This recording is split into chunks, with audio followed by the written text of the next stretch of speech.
بسم الله الرحمن الرحيم.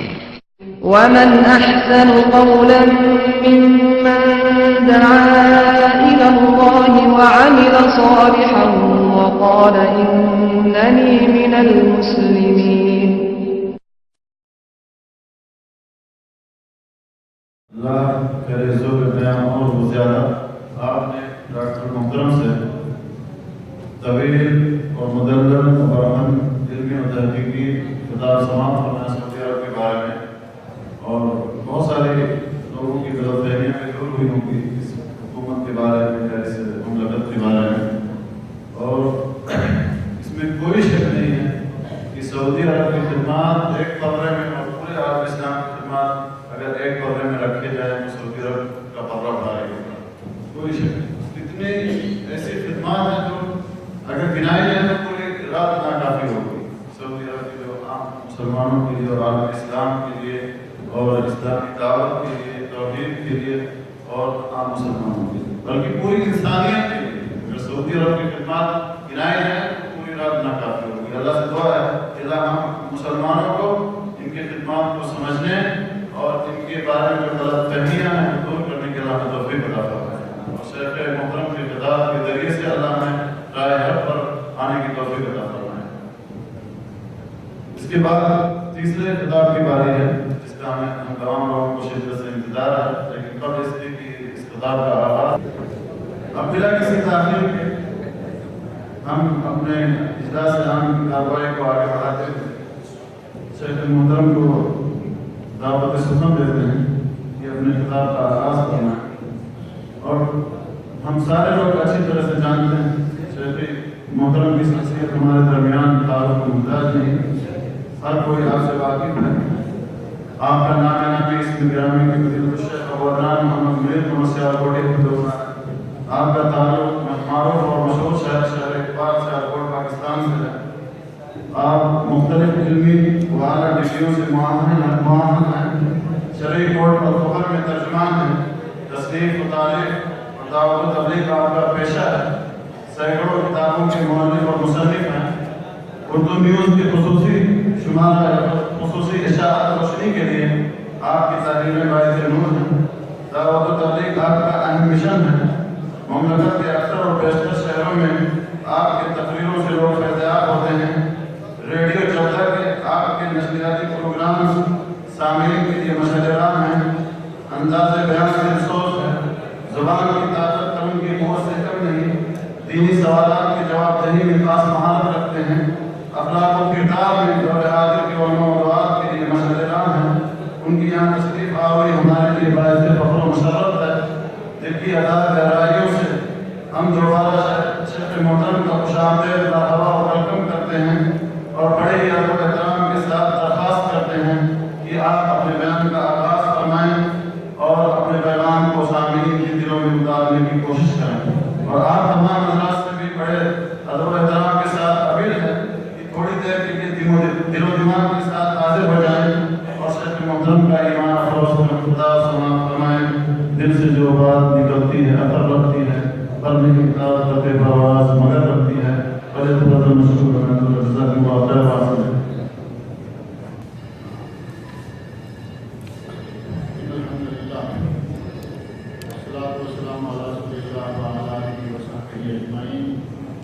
ومن تبعهم بإحسان إلى يوم الدين أما بعد أعوذ بالله السميع العليم من الشيطان الرجيم كنتم خير أمة أخرجت للناس تأمرون بالمعروف وتنهون عن المنكر وتؤمنون بالله۔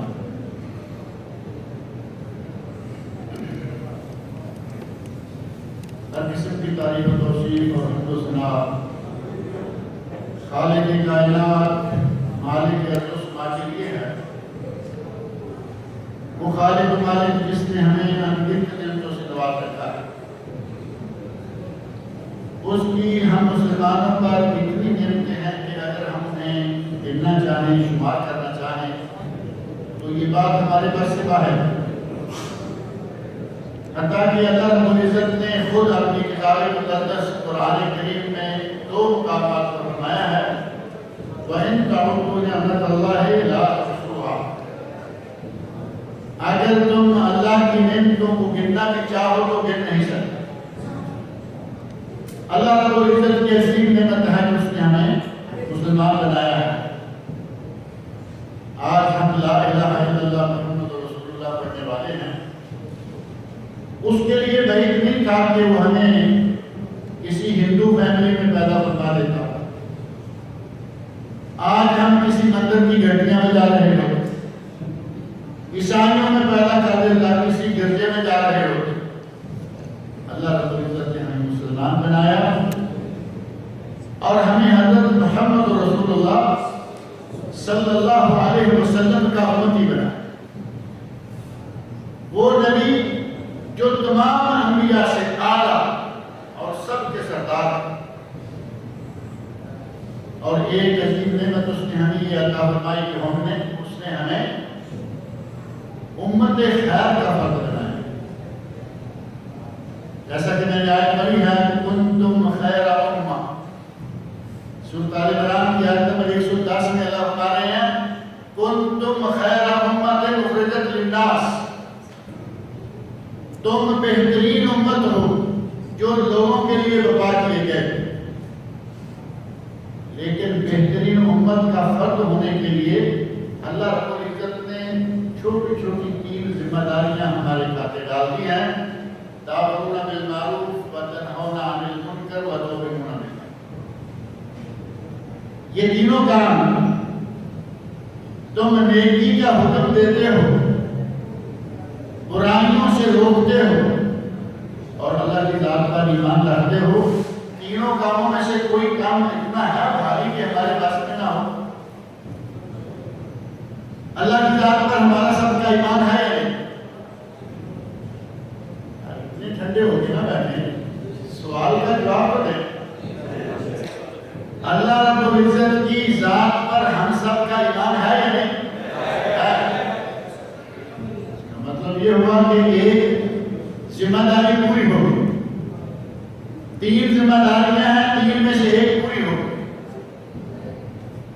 اب یہ الگ بات ہے کہ ہمارا ایمان اللہ کی ذات پر کس طرح کا ہے۔ اس بات کی تفصیل میں جائیں گے تو بات لمبی ہو جائے گی۔ جبکہ آپ نے شیخ عبدالسلام شکیل صاحب سے سن لیا ہے کہ تھوڑی دیر کے لیے اپنے دماغوں کو حاضر کرنے میں، یہ اشارہ تو واضح ہے نا کہ ہمیں تھوڑا سا وقت ملا ہے، باقی وقت تھوڑا سا بچا ہے۔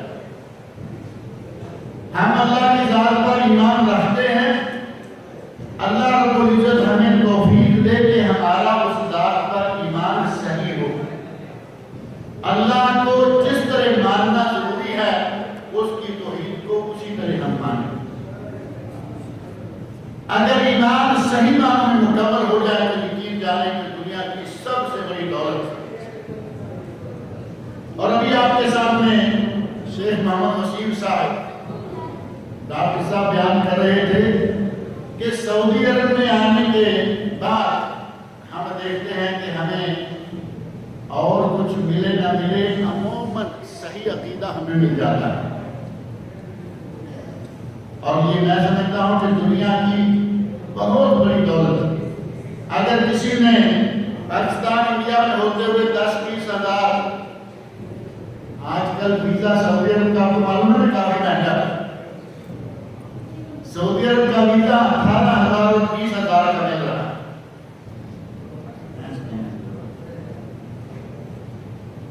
اگر 18-20 ہزار ریال میں آپ کی زندگی سمجھ جائے اور ساتھ ہی آخرت بھی سمجھ جائے تو کیا یہ مہنگا سودا ہے؟ کوئی سودا مہنگا نہیں۔ اللہ رب العزت کا یہ بھی بہت بڑا احسان ہے کہ اس نے ہمارے لیے سعودی عرب کو اختیار کر لیا ہے۔ کہیں جاپان میں گئے ہوتے، امریکہ میں گئے ہوتے تو پھر آپ کو یہ محسوس ہوتا کہ اسلام کی قدر و قیمت کیا ہے۔ آپ نے ایسے واقعات سنے ہوں گے کہ ایک مدت سے آدمی امریکہ اور برطانیہ میں رہ رہا ہے اور بچے بڑے ہونا شروع ہوئے اور اس نے واپسی کا رد سفر باندھ دیا، کہا کہ اب ہم اپنے ملک جا رہے ہیں، اور پوچھا کیا کہ وجہ کیا ہے، تو کہنے لگا کہ ہمارے ہمارے ماحول ہماری طبیعت کے حساب سے اس ملک میں اب رہنا جائز نہیں. کیوں؟ بچے خراب ہو رہے ہیں. اور یقین جانے میں نے یہ واقعہ ایک سکھ کا پڑھا ہے، مسلمان کا بھی نہیں. سکھ نے کہا کہ ہماری تہذیب ہندوستان کی تہذیب اتنا گوارا نہیں کر سکتی کہ بیٹی اپنے ساتھ کسی نوجوان لڑکے کو گھر میں لے آئے اور کہے کہ یہ میرا بوائے فرینڈ ہے.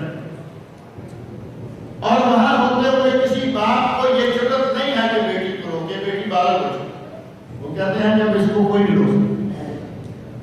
ان حالات کو اپنے سامنے رکھیں اور موازنہ کر کے دیکھیں کہ اللہ رب العزت کا کتنا بڑا احسان ہے کہ اس نے ہمارے لیے سعودی عرب کو پسند کیا. ہمیں سعودی عرب آنے کی توفیق ملی. ہم یہاں موجود ہیں اور یہاں اور کچھ نہیں تو کم از کم ہمارا عقیدہ الحمدللہ صحیح ہو گیا ہے یا نہیں؟ ہمارا عقیدہ الحمدللہ صحیح ہو گیا. اگر عقیدہ صحیح نہ ہوگا تو جیسے آپ نے شیخ مختار مدنی صاحب سے تقریر سنی ہے، اللہ تعالیٰ ان کو جزائے خیر عطا فرمائے، بڑی تفصیل کے ساتھ. مجھے سمجھ نہیں آتی کہ آپ ہوش و حواس سے بیٹھے ہیں یا نہیں. میں نے کہا اللہ تعالیٰ نے جزائے خیر عطا فرمائے، ایک بس سے بس نہیں آپ ہوتے. بات اگر سمجھ رہے ہیں تو کم از کم تھوڑا تھوڑا لقمہ دیتے رہیں، ہمیں پتہ لگے کہ آپ جا رہے ہیں. شیخ نے بڑی تفصیل کے ساتھ آپ کے سامنے رکھا ہے کہ وسیلہ کیا چیز ہے.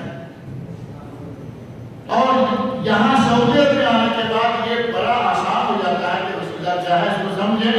پاکستان میں ہوتے ہوئے، انڈیا میں ہوتے ہوئے یقین جانے کی اسے سمجھنا بڑا مشکل ہے. اور مشکل کیوں ہے؟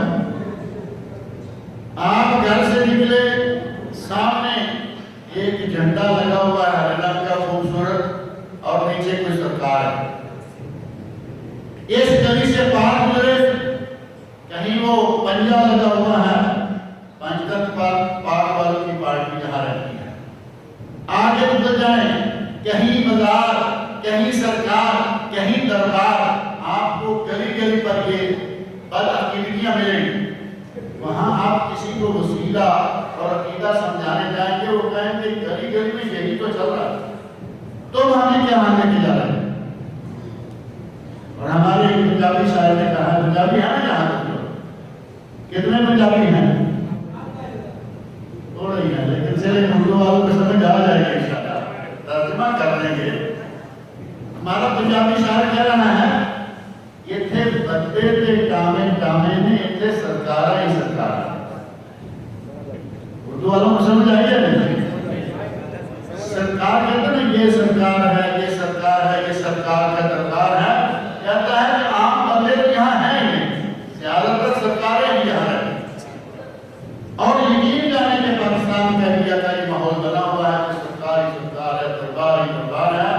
ایسے ماحول میں آپ کو عقیدہ سمجھنا، ایسے ماحول میں آپ کو صحیح ایمان کیا ہے سمجھنا اور وسیلے کا مسئلہ سمجھنا بڑا مشکل ہے. یہاں الحمدللہ بڑا آسان ہے. اگر شیخ مختار یا کوئی بھی دوسرا شیخ یہ کہتا ہے کہ صحیح وسیلہ کیا ہے، آپ کے لیے کوئی مشکل نہیں، کیونکہ آپ کو معلوم ہے کہ وسیلہ اللہ رب العزت تک پہنچنے کے لیے ہمیں کسی دربار کی ضرورت نہیں. بات صحیح ہے یا نہیں؟ اگر اللہ تک پہنچنا ہے تو وسیلہ سارے انہوں نے بہت دے کے سمجھا دیا ہے. کہتے ہیں کہ چھت پہ چڑھنا ہو تو سیڑھی چاہیے، چھت پہ جانا ہو تو سیڑھی چاہیے.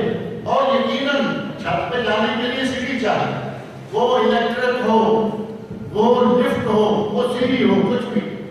لیکن اللہ رب العزت جانے کے لیے سیڑھی کی ضرورت نہیں.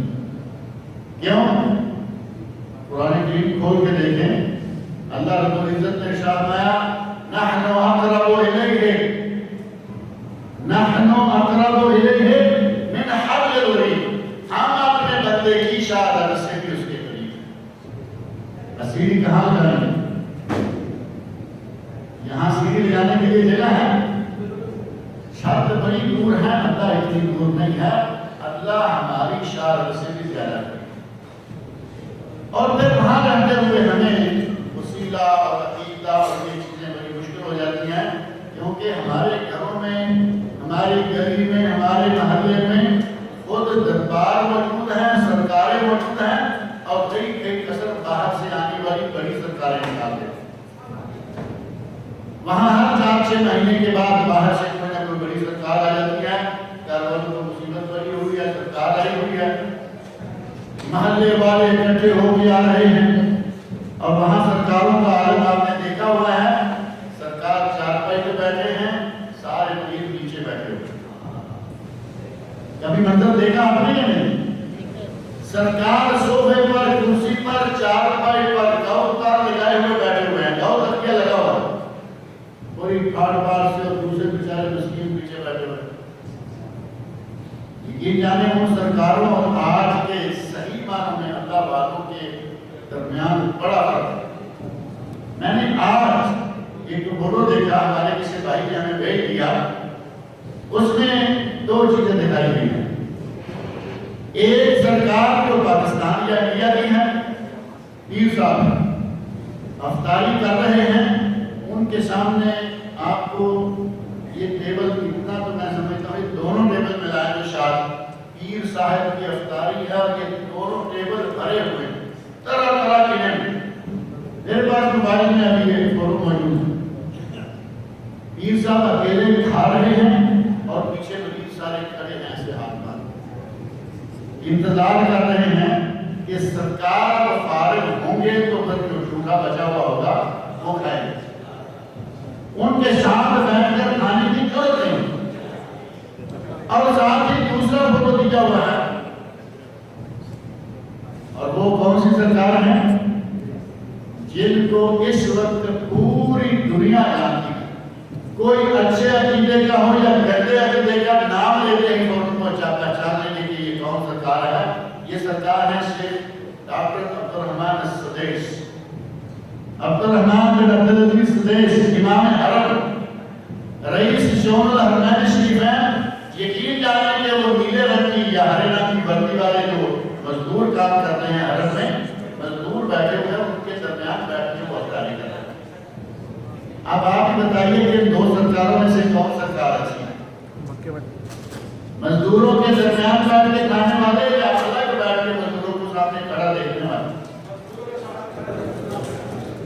سرکاری یہاں آنے کے بعد سرکاروں کی اصل قدر و قیمت ہمیں سمجھ میں آ جاتی ہے۔ وہاں سے آ جاتے ہیں، اب 4-6 مہینے کے بعد چندہ مانگنے والے کہیں گے کہ ہمارا نذرانہ دیتے رہو۔ اب 4-6 مہینے کے بعد آئے، کہا کہ ہمارا نذرانہ تم دیتے رہو، اور پھر تمہیں پل صراط سے گزرنے کی کوئی مشکل پیش نہیں آنا۔ اب دعوے دیکھیں ہماری سرکار تو اتنے بڑے بڑے دعوے ہیں کہ پل صراط سے بھی ہم نکال دیں، ہمارا قانون پکڑے رکھو، تمہیں پل صراط سے ہمیں باہر نکالیں۔ ہمارے علاقے میں ایسا پیر آیا، اور پیر کی بدقسمتی یہ کہ اس گھر میں کوئی بہو نیک آ چکی تھی، اس نے آگے اپنے شوہر کو صحیح عقیدہ کیا ہے، آہستہ آہستہ سکھانا شروع کیا اور سمجھ گیا۔ پیر صاحب آئے، گھر والے سارے پیچھے جا رہے ہیں، یہ لڑکا تھوڑا تھوڑا گستاخ سا نظر آ رہا ہے۔ یہی کہیں گے نا جو پیر کے سامنے بیچ نہیں رہا، کہیں گے کہ یہ تو گستاخ ہے۔ یہ لڑکا تھوڑا تھوڑا گستاخ نظر آ رہا، لیکن اچانک لڑکے نے کہا سرکار ہماری فصلیں اب بڑی اچھی بن رہی ہیں، ہم نے فصلیں بو دی ہیں، آپ ایک نظر کرم ڈال کے آ جائیے تاکہ ہماری لہریں بہریں ہوں۔ اچانک پیر نے دیکھا کہ یہ تو گستاخ کا نوجوان تھا، یہ کیسے فرق آیا ہماری نظر ڈالنے کے لیے؟ پیر کو تیار کیا، اپنے فصلوں میں دے دیا، اور فصل ہے چاول، اور چاول کی فصل جن علاقوں میں ہوتی ہے آپ لوگ جانتے ہیں، پانی ہی پانی، پانی ہی پانی، اور کسانوں کی عادت ہوتی ہے کہ وہ درمیان میں جو راستہ ہوتا ہے اس کو بھی چھوٹا کر دیتے ہیں، ادھر والا ادھر کاٹ رہا ہے، ادھر والا ادھر کاٹ رہا ہے، پانی ہی صرف روکنے کے لیے راستہ رہ جاتا ہے، ادھر کا پانی ادھر نہ جائے۔ باریک باریک سی پٹڑیاں، باریک باریک راستے، اور کسان آدمی ہوتے ہیں، روزانہ جا رہے ہیں، آ رہے ہیں، انہوں نے کپڑے بھی وہی پہنے ہوتے ہیں کہ کبھی گر بھی جائیں تو کوئی بات نہیں۔ پیر صاحب نے جب کہا کہ تم ہمیں ہمارا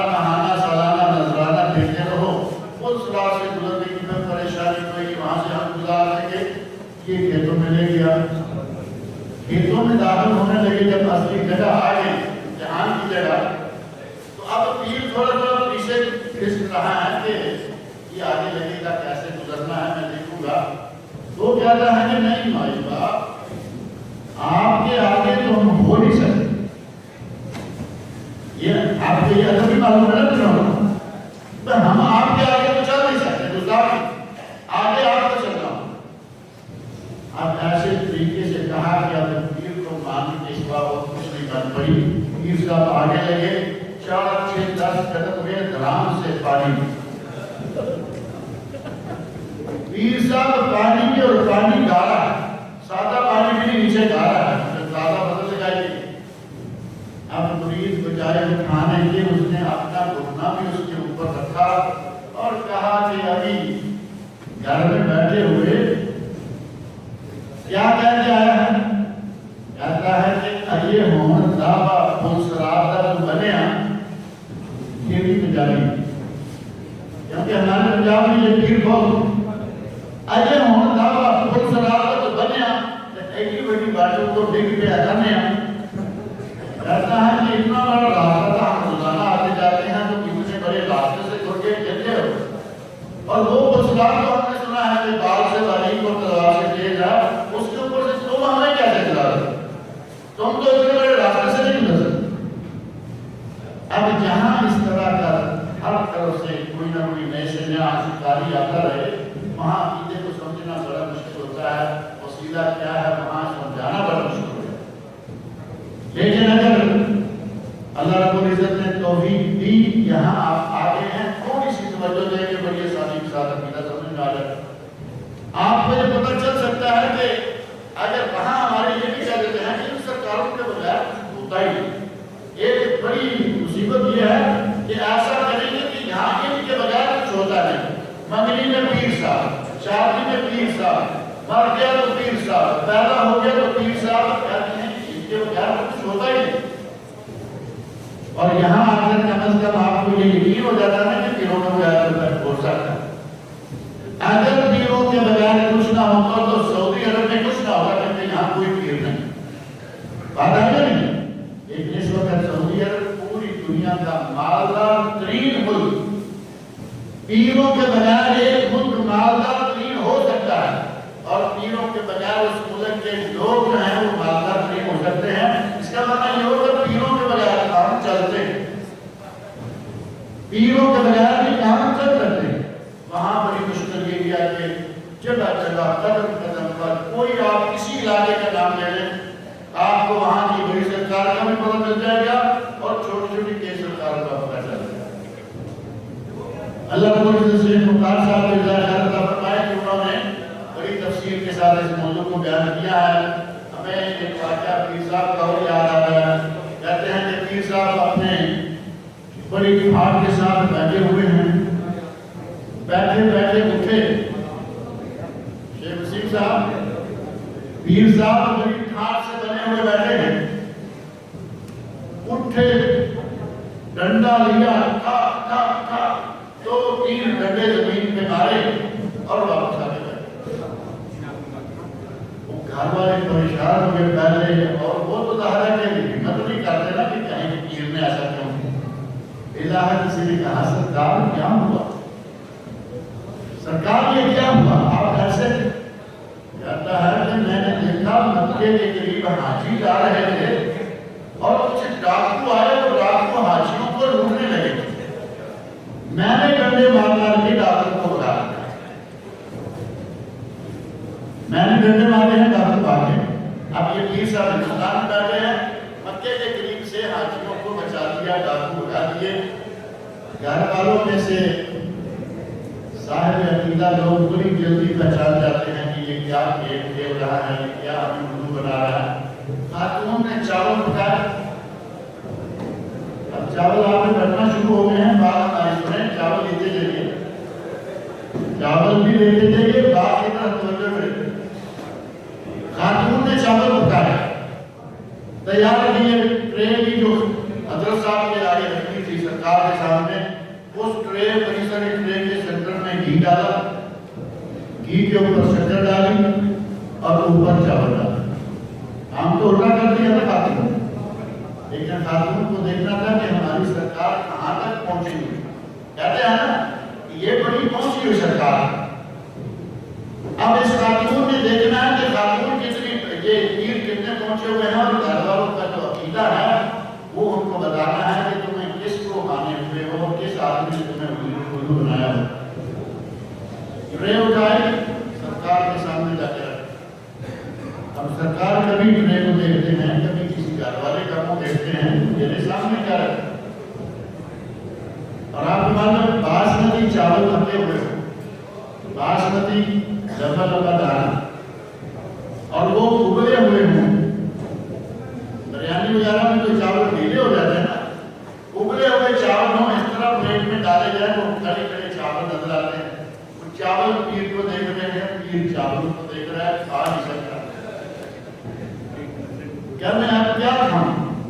بیٹا کہا مرشد پڑھ لیتے ہو کہ روٹی کی تمیز نہیں، میٹھا ٹھنڈا پاؤ چیز غریب نہیں. تم نے پیر پکڑ لیا ہے اور کھانا رکھنے کی تمیز نہیں ہے، تو میٹھا لاؤ تو گھی لاؤ، کھانا دینے کی تمیز نہیں آپ لوگ. آپ کو خاتون جس نے یہ کام کیا تھا وہ آ گئی. اس نے کہا یہ ہون دابا حاجیاں کا قافلہ تو مکے جاتا لکھا ہے. سمجھ آ رہی ہے کوئی اور نہیں؟ حاجیاں کا قافلہ تو مکے جاتا لکھا ہے. اینا نہ پچھانے اور 14 سے بٹھا ہے. یعنی حاجی تو اپنے مکے جاتے ہوئے دیکھ لی، ڈاکو کو یہاں سے بیٹھے بڑھا دیا، اور تمہیں بدبختہ یہ والا معلوم نہیں ہے کہ تمہارے چاولوں کے نیچے میٹھا بھی ہے اور گھی بھی. اب اس طرح کے لوگ جب ہر طرف سے آئیں گے، کسی ایک گھر میں جو سمجھدار آ گیا اس نے عقیدہ سمجھا لیا، کسی نے اپنا صحیح طریقہ کار اختیار کر لیا. لیکن ہمارے یہاں اتنی دنیا، اتنے لوگ اس قسم کے لٹیرے موجود ہیں کہ ان کو کون کون کہاں کہاں کیسے کیسے سمجھائے. معاملہ کافی مشکل ہے. وہاں کا مولا بتاتے ہیں، یہاں الحمدللہ یہ بڑی آسانی ہے. آپ بات کو سمجھ بھی سکتے ہیں اور آسانی کے ساتھ اس پر عمل بھی کر سکتے ہیں. سعودی عرب کی خدمات آپ کے سامنے تفصیل کے ساتھ شیخ وسیم صاحب نے رکھی ہے. سعودی عرب میں کسی ایک شعبہ میں نہیں، انسان کی زندگی کے ہر شعبوں میں خدمات سر انجام دی. ہمارے بر صغیر پاک و ہند کے بعد علماء نے یہاں سعودی عرب میں کتاب چھپی ہے، دور المملکہ العربیہ سعودیہ فی خدمت الاسلام والمسلمین. اتنی موٹی کم و بیش 800 صفحے کی موٹے سائز کی کتاب، صرف اسلام اور مسلمان کی خدمت سعودی عرب نے کیا اس میں وہ ساری تفصیلات ہوئی. اور اس کے علاوہ جتنے دیگر شعبے ہیں، چھوٹے چھوٹے اشارے شیخ وسیم نے کر دیے ہیں، میں تفصیل میں نہیں جاتا. سب سے بڑی خدمت یہ ہے کہ یہ لوگوں کو عقیدہ صحیح سکھلا رہے ہیں. باقی کام ملکوں میں مختلف قسم کی جنگیں ہو رہی ہیں، چل رہے ہیں، لیکن عقیدہ جو سب سے اصل ہے. یہ دنیا کتنی ہے ہماری، کتنا اثر کیے یہاں 60 سال 70 سال 100 سال. ہمارے یہاں کبھی تو 800 سال کا ہوا ہے، وہی نہیں نا. یہاں 800-900 سال والا کھاتا ختم ہو چکا ہے. ہمارے نبی صلی اللہ علیہ وسلم آج سے 1450 سال پہلے فرما گئے اعمار امتی بین 60 و 70. میری امت کی عمر صرف 60 اور 70 سال کے درمیان ہے. تھوڑے لوگ ہیں جو اس سے آگے جائیں. یہ 60-70 سال کی زندگی ہے، ایسا کم ہے یا زیادہ ہے کہ گزر جائے. لیکن آخرت کی زندگی جس کی کوئی کہانی نہیں، اگر عقیدہ صحیح نہ ہوا اور اس زندگی میں چلے گئے جس کی کوئی کہانی، نتیجہ کیا نکلے گا؟ اللہ رب العزت مجھے اس جہنم سے آپ سب کو محفوظ رکھے. اگر عقیدہ صحیح نہ ہوا اور یہاں سے آپ صحیح عقیدے کے ساتھ اپنی دنیا کی طرف نہ سدھارے تو نتیجہ یہ ہوگا کہ آگے کی لاکھ انتہا زندگی ہماری ساری کی ساری خراب ہو جائے گی. سعودی عرب کی بے شمار خدمات سب سے بہترین خدمت یہ ہے کہ وہ ہمارا عقیدہ سدھار دیتے ہیں. لیکن شکاری یہاں بھی موجود ہے. میں ایک اشارہ سے آپ ذہن میں رکھے، شکاری یہاں بھی موجود ہے. یقین جانے کے لیے ہمارے خبر میں ہمارے خبر میں ایک آدمی وہ نہیں رہے، الحمدللہ اچھا ہوا نہیں رہے، وہ جالیات کے قریب تھے. اب جالیات میں نہیں ہے الحمدللہ، جس میں نام نہیں تھا کس جالیات کے قریب. جالیات کے قریب ان کی مسجد تھی اور وہ مسجد کے اندر بیٹھ کر باقاعدہ لوگوں کو تلقین کیا کرتے تھے، جالیات میں مت جاؤ، جالیات میں مت جاؤ، جالیات میں مت جاؤ. کیوں مولانا؟ یہ سارے وہابی ہیں، جالیات والے سارے وہابی ہیں، وہاں جاؤ گے تو وہابی ہو جائیں. اب میں آپ سب سے پوچھتا ہوں کہ کیا وہابی ہونا کوئی گناہ ہے؟ تین آدمیوں کے نزدیک واقعی گناہ نہیں ہے، ان کی آواز ہے نا. وہابی ہونا کوئی گناہ ہے؟ یاد نہیں آئی کہ لگتا ہے کہ ملا جلا ہوتا ہے یہاں. اللہ رب العزت مجھے آپ سب کو صحیح عقیدہ عطا فرمائے. یقین جانیں کہ میں نہ وہابی کہلوانے کا قائل ہوں نہ میں وہابی ہوں، میں نے کبھی دعویٰ نہیں کیا اس قسم کا. لیکن ایک بات میں بتاؤں کہ وہابی ہوتے کون ہیں؟ اب آپ کو ختم کر دیتا ہوگا کہ آپ کا کھانا اور آپ کے انعامات لیٹ نہ ہو. وہابی کون ہوتے ہیں؟ کتاب اللہ اور سنت رسول کو ماننے والے. یہ بات صحیح ہے. اور میں نے بہت دفعہ یہ بات کہی ہے، ہمارے علاقے والے خاص طور پر اس بات کو یقیناً یاد رکھتے ہوں گے. میں نے بہت دفعہ کہا ہے کہ آپ خرافات چھوڑ دیں، شرک چھوڑ دیں، ایک کتاب اللہ اور سنت رسول پر عمل کرنا شروع کر دیں. آپ کبھی اپنے آپ کو یہ نہ کمائیں کہ میں کون. آپ کو لوگ کہیں گے کہ آپ کون. بات صحیح ہے یا نہیں؟ آپ کو اپنا نام لینے کی میں اہل سنت ہوں، اہل حدیث ہوں، کوئی ضرورت نہیں. آپ صرف خرافات چھوڑ دیں، یہ مزار سرکار دربار کو چھوڑ دیں، ایک اللہ کے ساتھ جڑ جائیں. لوگ بتائیں گے کہ تم کون، اور نام کیا بتائیں گے آپ کا؟ آپ اپنا نام خود بتائیے. حضرت اسامہ بن اسال رضی اللہ تعالیٰ عنہ مسلمان ہوئے، مکہ کے عمرہ کرنے کے لیے. تو مکہ والوں نے کہا اسامہ، سمامہ سنا ہے کہ تم ساتھی ہو گئے. سمامہ میں سال کو کہتے ہیں سنا ہے کہ تم ساتھی ہو گئے، یعنی دین کو چھوڑ بیٹھے. انہوں نے کہا بدبختوں میں ساتھی نہیں، میں تو اب دیندار ہوا. سمامہ ساتھی ہو گئے ہو، اور آج کیا کہیں گے؟ آپ بولیے نا. سمامہ رضی اللہ عنہ نے کہا کہ ساتھی ہو گئے ہو، آج آپ کتاب و سنت پہ آ جائیے اور کہیں گے کہ تم وہابی ہو گئے ہو. اگر وہابی ہونا برا ہے تو یقین جانے کہ یہ خوش نصیبی ہے کسی کی کتاب اللہ اور سنت رسول پر آ جائے. ہمارے دونوں مشائخ نے الحمدللہ بڑی تفصیل کے ساتھ اپنے موضوعات بیان کیے ہیں. میں انہی مختصر سے کلمات پر اکتفا کرتا ہوں اور دعا کرتا ہوں کہ اللہ رب العزت تمہارا عقیدہ سنبھالے. جو کمیاں کوتاہیاں، مجھے یقین ہے کہ یہاں میرے اندر بھی کوتاہیاں بہت ہیں اور ہمارے بھائیوں کے اندر کوتاہیاں کچھ ہیں یا نہیں ہیں؟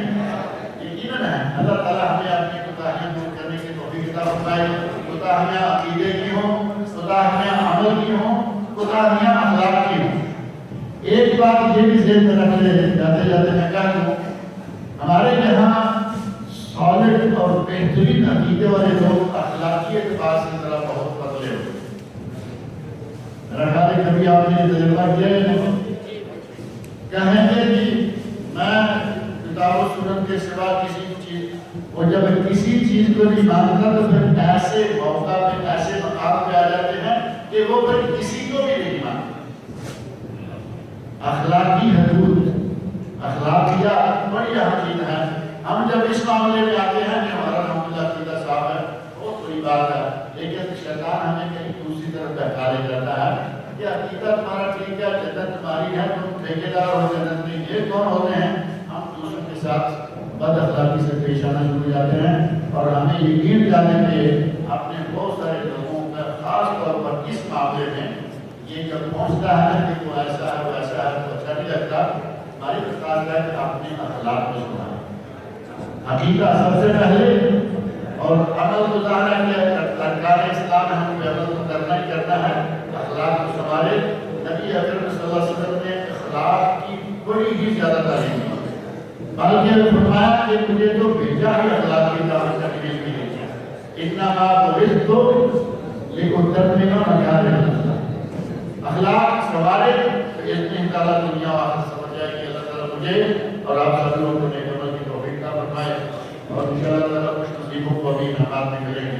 اللہ رب العزت ہمارے لیے اس مبارک مہینہ کو مزید عمل کرنے کی ہمارے لیے مختلف فرصتیں اور مواقع مہیا کرے۔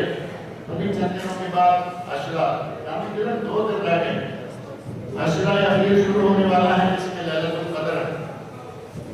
25 27 29 پہلے بھی وہ شامل کر رہے ہیں، 27 پہ لے کے روک دیں۔ ہمارے پاک و ہند میں مشہور ہے 27 کی، یعنی 27ویں، لیکن نبی اکرم صلی اللہ علیہ وسلم نے 5 راتیں بتایا ہے، 21 23 25 27 اور 29۔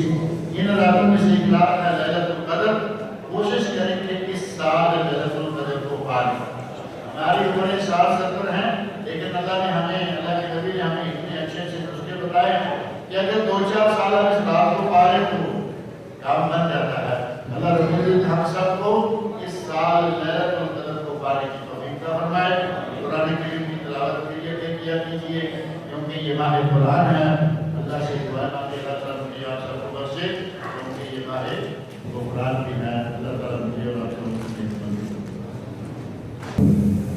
اللہ تعالیٰ شیخ محترم کو جزائے خیر عطا فرمائے۔ مختصر وقت میں جامع نصیحتی کلمات آپ نے سماعت فرمایا۔